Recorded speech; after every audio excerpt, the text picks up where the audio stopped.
Olá, Conversa de Peso de hoje recebe de volta um querido convidado. A última vez que a gente conversou, ele estava chegando à nossa ACI, nossa Associação Comercial, Industrial e de Serviços de Novo Hamburgo. Então, Novo Hamburgo, Campo Bom e Estância Velha, que depois passou a ser também Dois Irmãos. Essa foi uma das mudanças que ele fez durante a sua gestão à frente da entidade.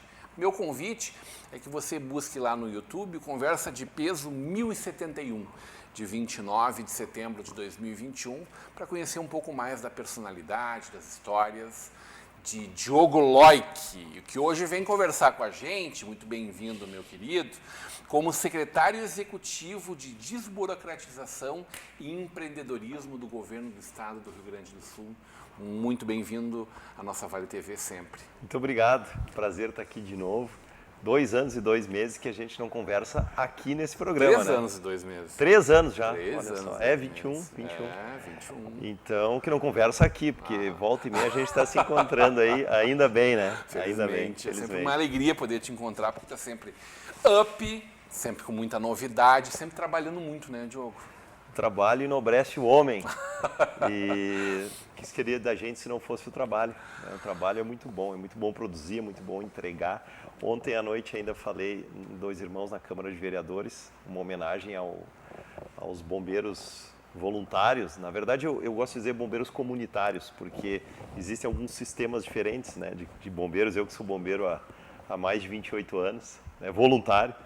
Quando a gente atua sozinhos, como em Nova Petrópolis, no São Sebastião do Caí, é bombeiro voluntário. Quando é em Dois Irmãos, onde é conjunto, o militar e o voluntário, é bombeiros comunitários. Tem ainda o bombeiro civil, que é aquele pago pela prefeitura ou pela empresa, e o militar, né, que é o que regra e o que leva a todos nós, aí ombreia conosco. Então, nós fizemos 20 anos de Corpo de Bombeiros Comunitários e Dois Irmãos. Estava lá o prefeito Gerri, que instituiu, né, foi um dos idealizadores do Corpo de Bombeiros, o vice-prefeito Juarez, na época prefeito, que aderiu à sugestão do então Gerri, hoje prefeito, e vários outros que iniciaram, como eu, esse Corpo de Bombeiros. E ontem a gente comemorou um pouco lá na Câmara de Vereadores Dois Irmãos com uma moção, né, a esses que iniciaram esse trabalho. Ô Diogo, uma das coisas que a gente ainda não conversou publicamente aqui no Conversa de Peso, falamos de passagem em alguns momentos, tu tinha uma eleição muito bem encaminhada e natural para a nossa CI, para te reeleger presidente da instituição. E aí tu diz, não, entendo que 2 anos eu pude fazer as transformações que eu acreditava que precisassem ser feitas, e sinto o dever cumprido e a necessidade agora de um novo movimento de renovação, de um próximo passo, e passou a bola para o Robinson, né? Nosso vice à época. As pessoas normalmente esperam líderes apegados ao poder, Diogo. Mas aí que está a diferença, né? Eu acredito que nós temos que entrar num projeto pelo projeto e não pelo cargo, né? Então eu já chamo assim, entrar num projeto e não numa entidade ou numa empresa. Então pode ser no voluntariado, pode ser na vida privada, né, num casamento, pode ser no teu negócio. Qual é o teu projeto de vida com a tua esposa, com a tua família? Qual é o teu projeto na tua empresa, na tua entidade? E se tu conseguiu encaminhar, ou melhor ainda, cumprir o teu projeto, tu tem que passar o bastão para vir um novo projeto. Nós na CI nós tínhamos 2 projetos. O projeto de quebrar muros, né, e construir com aqueles tijolos novas pontes, né, de abrir a entidade para a comunidade, para as outras entidades, de fortalecer relações e de fazer uma transformação interna para modernizar a entidade. E nós conseguimos fazer essas 2 missões dentro desse projeto. E aí foi, vamos dizer assim, um êxito bastante grande, mas um desgaste também para todos aqueles que integraram o projeto. Um projeto muito intenso em 2 anos, por isso há uma dispensa de energia muito grande. E aí nada melhor do que trazer um vice-presidente que fez parte do projeto e que é um líder gigante, né, na área de inovação. Então nós precisamos consolidar o segundo passo do nosso projeto, a segunda ação do nosso projeto, que é a transformação da ACI com muita inovação. Então era necessário, né, não só positivo, bom, mas necessário que se oxigenasse essa presidência, trazendo alguém que tem essa mesma pegada do projeto e da inovação. Que tipo de projetos pintaram para ti depois disso? Te provocaram, te chamaram? Sei que tu recebeu uma quantidade enorme de convites, né? Aceitou só um, até onde eu saiba. Ficaram um monte no meio do caminho. Não tem como abraçar o mundo, né, Rodrigo? Então tem que escolher qual é o projeto, né, que a gente vai tocar e o convite vem nesse sentido. De novo, né? Qual é o projeto que a gente vai tocar? Eu aceitei o desafio que já tinha vindo um ano antes, né? Em janeiro de 2023, o então empossado secretário de Desenvolvimento Econômico do Estado, o deputado Hernani Polo, que eu conheci como secretário da Agricultura e a gente fez muita coisa juntos. Na época eu era presidente da Associação de Florestadores do Estado, que é a AGFlor. A gente fez muita coisa bonita juntos, conseguiu evoluir muito. E eu vi que ele é uma pessoa de muita entrega também. Ele me convidou lá em Osório, né? Eu estava como diretor da Federação, que é a nossa federação, que é a ACI afiliada. Então, ele disse, olha, tu me ajuda na condução da Secretaria de Desenvolvimento Econômico? Eu disse, não, te ajudo como eu puder pela ACI. Não, mas deixa a CI e vem trabalhar comigo. Eu disse, eu vou ser o primeiro presidente em 102 anos, na época, 102 anos, a deixar um mandato no meio dele. De forma alguma, nunca, né? Eu tenho um projeto para entregar aqui. Quando nós passamos o bastão para o Robson, o convite veio novamente e dessa vez num momento que eu não podia dizer não, né? Veio dele e do vice-governador Gabriel Souza, no dia 28 de maio, lá no CAC, no Centro Administrativo de Contingência, antigo prédio da CE, no final da Ipiranga. Levei 3 horas e meia, mais ou menos. Saí daqui às 5h30 da manhã, cheguei lá quase 9 horas, porque a cidade de Porto Alegre estava alagada, como a maior parte do estado. E eles disseram, olha, a gente precisa de ajuda para reinstalar o SED, que é o Conselho Estadual de Desburocratização e Empreendedorismo, e reerguer o Estado. A gente precisa de ajuda. E como é que está a tua situação agora? Sabemos que tu já passou o bastão na CI, sabemos que tu deixou a Câmara Setorial de Florestas Plantadas, que em março eu também passei a presidência da Câmara, que é um órgão consultivo do Ministério da Agricultura para presidente da AMIF, da Associação Mineira de Florestas. Então eu comecei a me liberar desses projetos que eu tinha até então, para entrar em novos projetos na minha vida laboral. E estava com esse tempo, né, disponível e aí não pude dizer não ao nosso vice-governador, ao nosso secretário. E estamos aí desde 28 de maio, então. Desde o dia 1º de maio a 28 eu não saí da FENAC, eu digo assim, né? Se eu não estava dentro da enchente da água, eu estava lá na FENAC. Então eu ajudei, né, no que eu pude, né, com essa minha experiência de 28 anos de bombeiro voluntário, de defesa civil, a gente ajudou no possível aqui. E no dia 28 de maio eu passei, até porque eu aceitei o convite e perguntei para o vice-governador, começo quando? Diz ele, agora, nós temos uma reunião com o BNDES para conectar eles com as entidades, Federação, Fiergs, vem junto. Então, comecei dia 28 nesse desafio. Teve algum partido que não te convidou para ser candidato a prefeito em Novo Hamburgo, hein? Teve sim. Mas quase todos eles convidaram. Os de esquerda não convidaram, né? Os de esquerda não convidaram. Mas eu digo assim, não foram convites formais, alguns foram convites até formais. Né? Alguns, até onde eu sei, bem coercitivos, inclusive. Não, e outros eu diria... Mas tu precisa ser. Uma sondagem, né? Uma sondagem, né? Olha, se a gente te convidar, tu aceita... E isso é natural, porque é muito ruim você fazer um convite, né, dessa magnitude e ter o convite negado. Então, até eu diria a maior parte deles foi uma sondagem que a gente respondeu negativamente. De fato, o espaço que tu ocupa hoje, ele, em que pese ser um cargo público e político, ele é um cargo técnico, né? Sim. Eu nunca tive... ainda não acessou a política. Eu nunca tive Ela a não pretensão... te cooptou ainda. Não, ainda. Não. Eu nunca tive a pretensão de concorrer a cargos eletivos. Né? Eu nunca tive essa pretensão. Muitos diziam que eu fiz essa caminhada, que foi a mesma caminhada da atual prefeita Fátima Daut, né? Que ela foi presidente da CI. Muitos diziam que eu ia ser o sucessor dela. E eu nunca tive essa pretensão. Né? Apesar de ter convites nesse sentido de vários partidos, Eu pela primeira vez que eu estou do outro lado do balcão, né, num cargo técnico. Esse cargo que eu ocupo hoje, ele é um cargo técnico, né? A qualificação é técnica. Então, que é o que eu sei fazer, que é o que eu sei entregar. Mas eu tenho um gosto muito grande pela política. A política, como a gente disse, que a gente faz em casa, que a gente faz no trabalho, tudo isso é política. Né? A política tem um conceito muito amplo e muito positivo. O que é a política? É trabalhar pelo coletivo. Para mim isso é política, trabalhar pelo coletivo. E a gente pode fazer política nas entidades de classe, na nossa empresa, na nossa família, tudo isso é política. Agora, a política partidária é diferente, né? E eu nunca fui partidário, nunca tive filiação, nunca fui filiado. Hoje estando dentro do governo, do Estado, né, eu tenho visto como os partidos funcionam. Isso é muito positivo, porque talvez um dia eu possa vir a me filiar, possa vir a concorrer, que não é o meu objetivo hoje. Eu continuo querendo fazer política, que é ajudar o coletivo. Bacana, todos atualizados, todos na mesma página em relação ao que o Diogo está fazendo. Agora eu quero saber o que exatamente pressupõe ou faz parte da tua vida, do teu dia a dia, dentro desse espaço que tu ocupas, junto ao secretário Hernani Polo, que é um grande animal político, né? É um baita cara, um cara que viaja o estado inteiro, incansável no trabalho. A gente sabe o quanto ele é dedicado às funções políticas e técnicas que ele desenvolve. É um cara de conexões, de construções coletivas sólidas, né?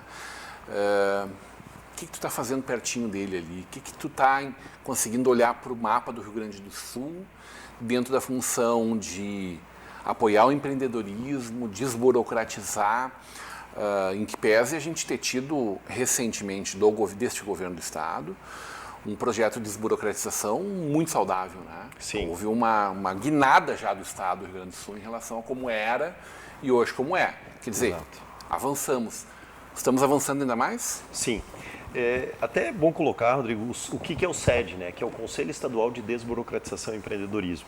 Esse conselho foi criado por lei no final de 2018, nos últimos meses, né, do governo Sartori, e foi imediatamente implementado por decreto em 2019 pelo Eduardo Leite. Então veja que é um projeto de Estado e não de governo. Perfeito. Né? O secretário Gastal, na época, secretário da SPGG, a Secretaria de Planejamento e Gestão, foi quem tocou, né, quem presidiu esse conselho, e ele estava na mão certa, né, do Gastal, e na secretaria certa, porque era um fato muito importante tirar as burocracias, as amarras do Estado. Ele ficou famoso pelo revogaço, onde se revogou mais de 20 mil decretos no Estado. E a partir dali também se instituiu normas dentro das secretarias que para se fazer um decreto, para se fazer qualquer normativa, você tem que seguir um rito para evitar a burocracia. Existem também revisões constantes, tanto que quando nós reassumimos e reinstalamos agora o SED, nós propusemos que fosse feito um novo revogaço. E a doutora Maria Patrícia Malman, que recentemente assumiu aqui o Comitê de Revisão Legal do SED, disse, olha, não é necessário, porque a gente tem feito isso constantemente em cima das normas que foram estabelecidas lá atrás. Então, em termos de desburocratização, o Estado avançou e continua avançando muito. Mas o SED teve uma paralisação no meio de 2022, né? Então ficou um ano e meio aí praticamente com outras prioridades, outros projetos, com a mudança de secretariado. E aí, durante a enchente, como eu vinha dizendo, o vice-governador, que é o Gabriel Souza, que assumiu, né, muitas questões dentro do plano de reestruturação do Plano Rio Grande, coordenado pelo governador Eduardo Leite, mas com uma missão bastante específica na mão do vice-governador, que é uma pessoa que atua no Estado de forma, como diz alguns, né, o vice é só para entrar em campo quando o oficial sai, né? O vice fica na reserva. Não é o caso do Gabriel. O Gabriel atua em muitas frentes lá no Estado. E sempre com muita sinergia com o Eduardo Leite. Isso é bom dentro do governo, né? Tenho visto isso hoje na prática. Então, a gente já viu o contrário disso muitas vezes também. Que o vice joga, até não calça chuteira, né? Tem uns que calçam para jogar contra.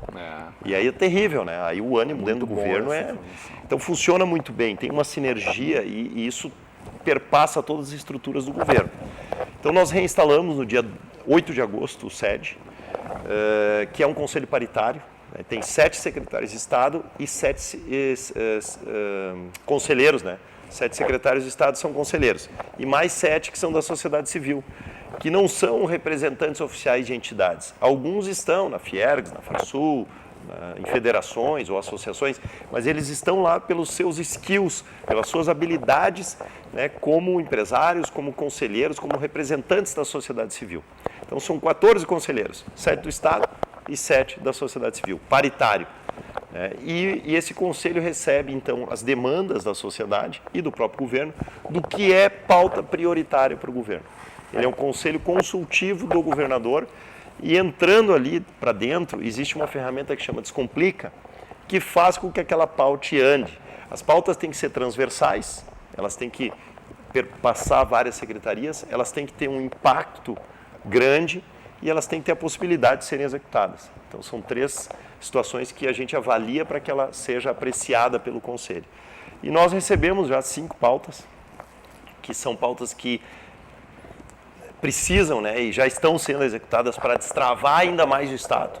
E à medida que elas forem sendo entregues, a gente vai recebendo mais pautas e vai destravando ainda mais. Então, o SED funciona dessa forma e é para isso, né, que a gente está lá no governo, para auxiliar o destravamento e fazer com que outros planos e outras ferramentas possam ser executadas, como o Plano de Desenvolvimento Econômico, que foi lançado quinta-feira da semana passada, e como agora a agência Invest RS, que vai fazer a execução do próprio plano, vai buscar atração de investimentos para o Estado, né, vai promover as cadeias já estabelecidas aqui no Estado a aumentarem, a gente diz, a adensar as cadeias produtivas, seja através do aumento de exportação, seja através de busca de fornecedores ou partes da cadeia que não estejam tão fortalecidas dentro do Estado. Então é um plano muito grande, né, que veio a, vamos dizer assim, a ser um dos eixos motrizes do Plano Rio Grande. O Plano de Desenvolvimento Econômico era para ser o grande plano do Estado. Eu quero entrar um pouco mais nisso, eu quero que tu me ajude a enxergar o que a gente está falando, porque também aí entra o nosso descrédito em relação a tanta coisa bacana que já foi proposta e que não foi adiante. Por que esse plano, nesse momento, pode dar certo? Na volta do intervalo. Hoje numa conversa de peso com o Diogo Loik.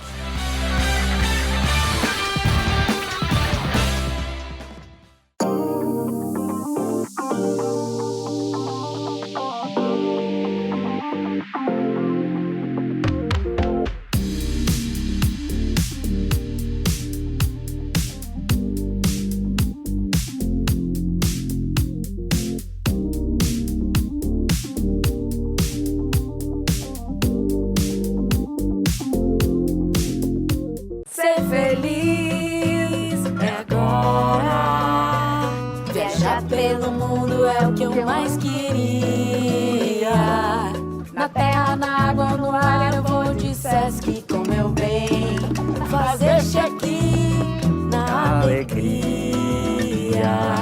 Com Sesc o destino é ser feliz. Acesse o site e compre no Sesc mais próximo. Ser feliz. Quando o assunto é investimento, quem não se sente meio perdido? É preciso se orientar pelo mercado, pelos seus objetivos, pelas metas da sua empresa.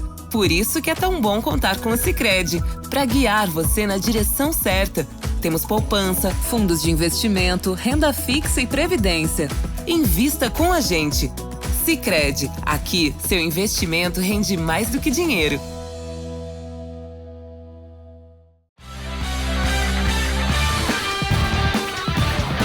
De volta para uma conversa de peso, hoje recebendo o secretário executivo de Desburocratização e Empreendedorismo do Governo do Estado do Rio Grande do Sul, conectado à Secretaria de Desenvolvimento Econômico, o nosso Diogo Loik aqui, né? Eu digo nosso porque é da nossa região, porque é aqui da nossa Novo Hamburgo, da nossa CI, de Ivoti, de Estância Velha e de Dois Irmãos, né? Do Travessão? Não Travessão, um pouquinho mais para cima. Mais para Floresta. Cima? Mais Floresta, cima? é. Tá bom. Diogo Loik, nós temos um oferecimento de Sicredi, sempre a nossa Sicredi. Grande abraço pro Thiago Schmidt, né? Abraço, eu que sou conselheiro lá de núcleo da Sicredi também, né? Juntos construímos comunidades melhores. Junto com a gente, Faculdade INH. Aqui você vive o conhecimento, Mercator Feiras e Eventos. A gente tem um encontro marcado na 0 Grau. Sesc RS e o apoio de Locfair Fechaduras e Acessórios. Diogo, a gente conversava antes sobre um pouco da tua tarefa, atualizando um pouco da tua condição, de tudo aquilo que as pessoas não paravam de te perguntar, de tudo aquilo que as pessoas me perguntavam quando te viam passar, tá, mas e aí, vai ser candidato? Ah, mas aí vai mesmo não ser o presidente da CI? Tenho a honra de ter sido uma das primeiras pessoas para quem tu comentou a tua decisão, né? É verdade. Bastante tempo antes da decisão da saída. Aqui nesse prédio. Aqui na Vale TV, agradeço muito a confiança e, acima de tudo, tenho muita confiança no que tu pode estar fazendo lá em Porto Alegre. O medo sempre é aquele, cara, é muito bacana, eu tive acesso pela primeira vez a um material simples de apresentação na última quinta-feira, quando estávamos juntos no encontro Territórios Empreendedores. Não tinha visto muita coisa sobre isso, ali eu baixei, já tinha dois materiais disponíveis lá na página do Governo do Estado. E é bom demais saber que o governo está olhando para tudo isso. Ele é muito, minha visão leiga, mas de alguém que já tem um olhar um pouco mais debruçado sobre essas questões técnicas. Me parece muito bonito, completo. De novo, na minha visão leiga, né? Quem sou eu para dizer? Tá ótimo. A dúvida sempre é, nós vamos tirar isso do papel de verdade? Isso dá para acontecer? Em quanto tempo a gente vai ver realmente uma mudança da fotografia do Rio Grande do Sul? Bom, importante a gente lembrar que o Rio Grande do Sul já vinha trabalhando num plano de desenvolvimento econômico, que era para ser o grande guarda-chuva dos demais planos e ações do Estado. Eu tive a grande oportunidade de, em fevereiro, março, mais em março deste ano, ainda como um líder empresarial, regional aqui, ser convidado para representar o setor de base florestal de silvicultura na construção do plano de desenvolvimento, que aí com as cheias de maio foi paralisado, né? E a McKinsey, que foi a consultoria que organizou todo esse plano para o governo do estado, foi norteada a fazer o Plano Rio Grande, que é o plano de reconstrução do estado.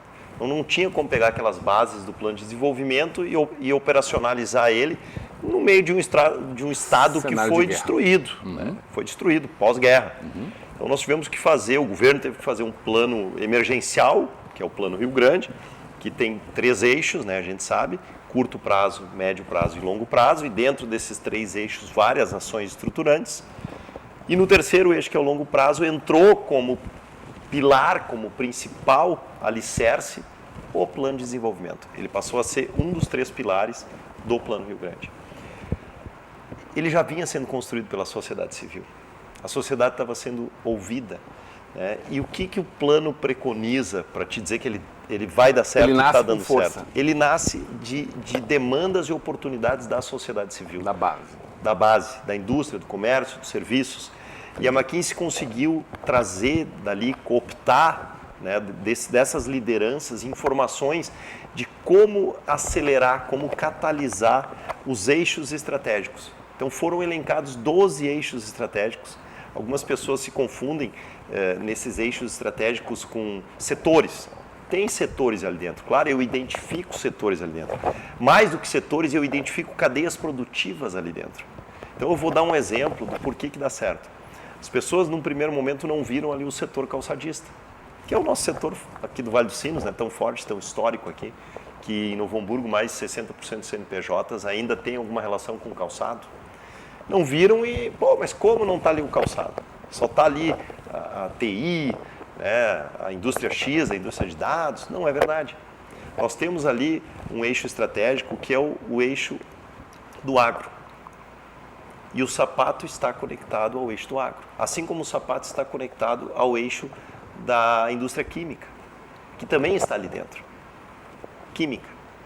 Então, se nós conectarmos esse setor nessas cadeias produtivas, nós conseguimos atender o que o plano de desenvolvimento preconiza para que esses setores, né, sendo mais específico, possam acessar recursos, possam ter as suas cadeias produtivas adensadas, possam, através de planos do Estado, buscar o aumento da sua exportação, possam buscar financiamentos, subsídios. O Estado pode buscar outras empresas ou negócios para adensar a cadeia, né? Então, vou dar um exemplo no setor calçadista.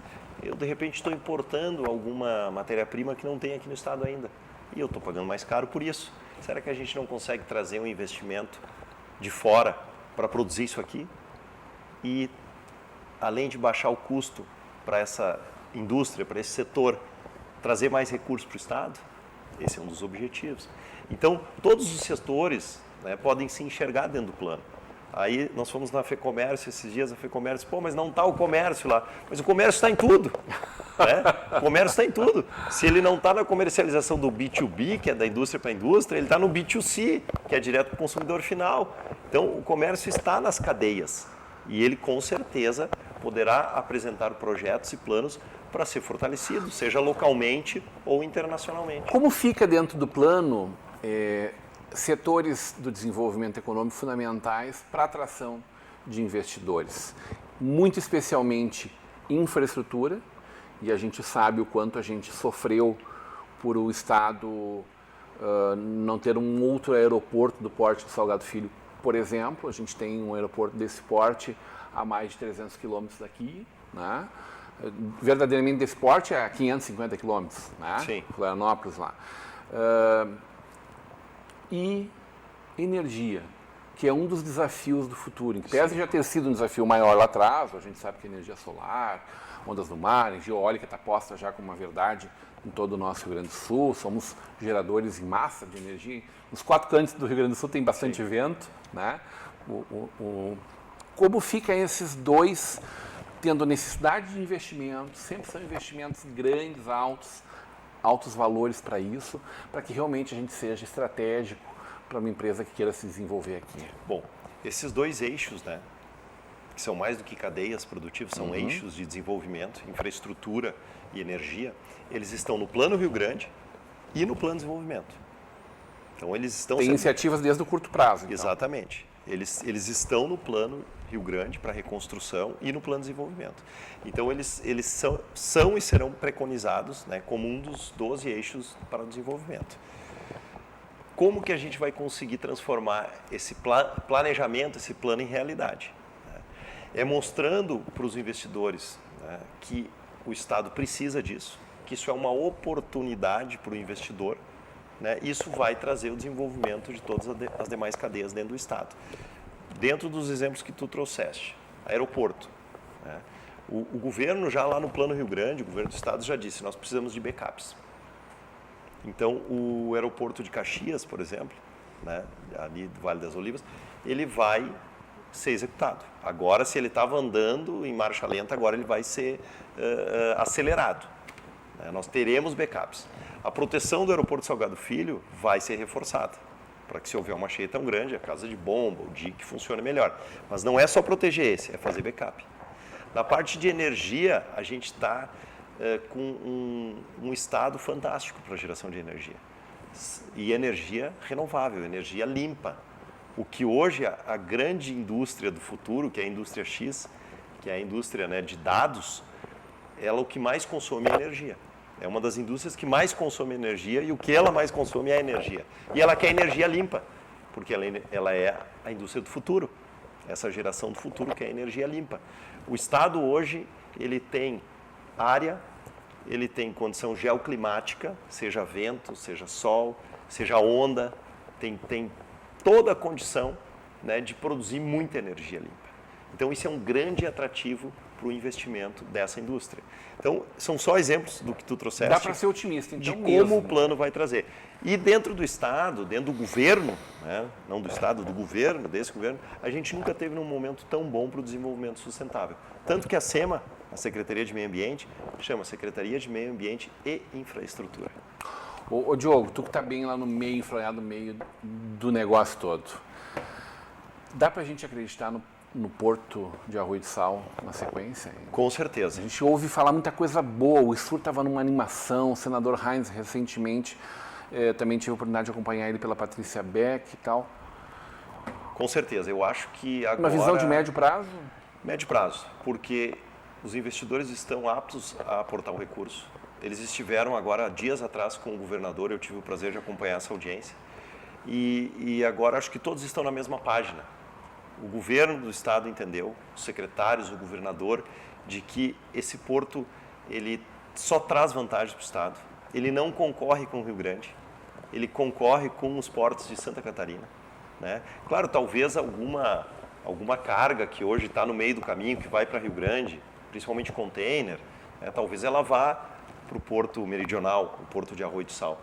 Mas Rio Grande também tem um outro projeto fantástico de expansão, que eu não posso dar spoiler aqui, né? Que é para os nossos irmãos aqui, para a região dos nossos vizinhos. Então o porto de Rio Grande vai se desenvolver. Quando vem uma mexida dessas, a gente, fica desconfortável e bota os projetos em prática. Então o Rio Grande vai se desenvolver e o Porto Meridional, ele vai concorrer com Santa Catarina. Mas Santa Catarina, se tem um PIB menor do que o nosso, tem muitos mais portos que nós. Eu fui corrigido esses dias quando falei muitos mais portos. Tem terminais portuários. Mas, Diogo... Que é um pouquinho diferente. Mas serve para a mesma coisa. Mas serve para exportar. Santa Catarina fez Boa justamente... produção, ponto. Há anos atrás, o que agora o Estado do Rio Grande do Sul vai fazer. Nós temos um grande porto, que é o Porto de Rio Grande, e nós teremos um terminal portuário, que é o Porto de Arroio do Sal, será um terminal portuário, que é o que Santa Catarina fez. Tem 2 gigantes, Itajaí... Santa Catarina tem 6, né? 6 terminais portuários. Terminais, mas 2 portos e enormes, 2 portos. Tá?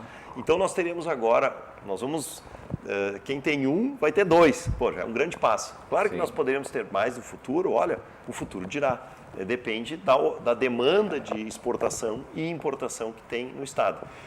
E se tu tem infra, tu aumenta a produção. Exatamente. Ou seja, gera mais negócios para todo mundo. Uma coisa atrás a outra. Mas um grande especialista dessa área, que é o Ramon Arnold, né? Nosso amigo Ramon, lá de Dois Irmãos. Que é um homem do Porto aqui, do nosso Porto Seco. Que hoje está sendo fundamental nessa estruturação do Porto. Ele me ensinou uma coisa, para mim e para o Hernani Polo.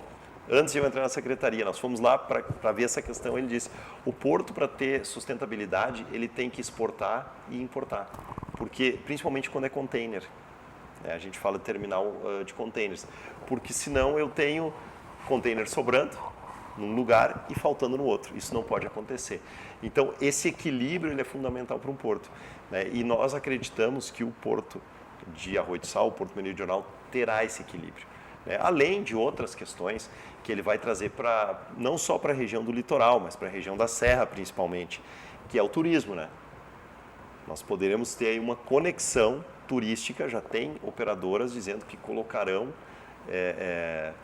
navios turísticos, ônibus e tudo mais para desembarcar em Arroio do Sal, seguir para a Serra ou seguir aqui para a capital.